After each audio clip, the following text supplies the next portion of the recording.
Ce peuple sera éliminé en vitesse, sans besoin de recourir aux armes, mais par le contrôle de sa presse. Nous lui ferons croire qu'il est coupable et il fera le reste. Ça, c'est sorti de son livre de 1981 que vous retrouverez ici, recueil d'entretiens de Salomon avec diverses personnalités du monde scientifique. À l'avenir, il s'agira de trouver un moyen de réduire la population.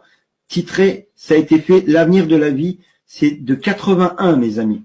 En 81, écoutez bien ce que Jacques Attali disait, je vais vous le lire. Nous commencerons par les vieux, car dès qu'il dépasse 60 à 65 ans, l'homme vit plus longtemps qu'il ne produit et il coûte cher à la société. Ensuite les faibles, puis les inutiles qui n'apportent rien à la société, car il y en aura de plus en plus et surtout, enfin, les plus stupides.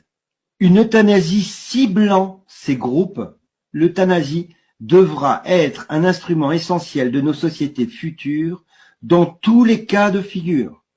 On ne pourra bien sûr pas exécuter les gens ou faire des camps. Nous nous en débarrasserons en leur faisant croire que c'est pour leur bien. Vaccination ou pas? Bref. La population trop nombreuse et pour la plupart inutile, c'est quelque chose d'économiquement très coûteux. Sociétalement, il est également bien préférable que la machine humaine s'arrête brutalement plutôt qu'elle ne se détériore progressivement. Ça veut dire qu'il est mieux de vous assassiner et de vous euthanasier que de vous laisser dépérir parce que vous coûtez de l'argent. On ne pourra pas non plus passer des tests d'intelligence à des millions et des millions de gens, vous pensez bien.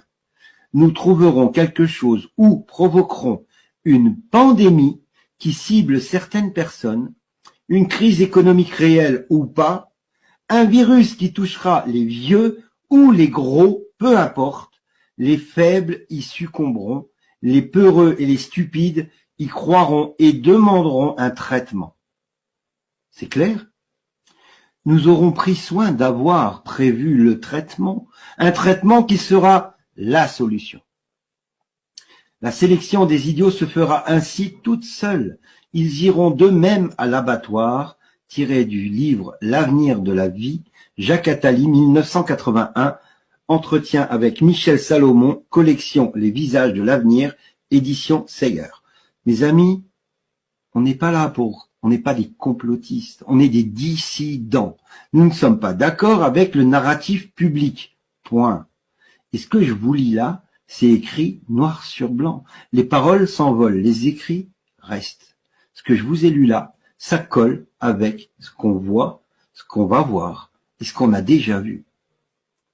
Donc, c'est pas du blabla, du baratin.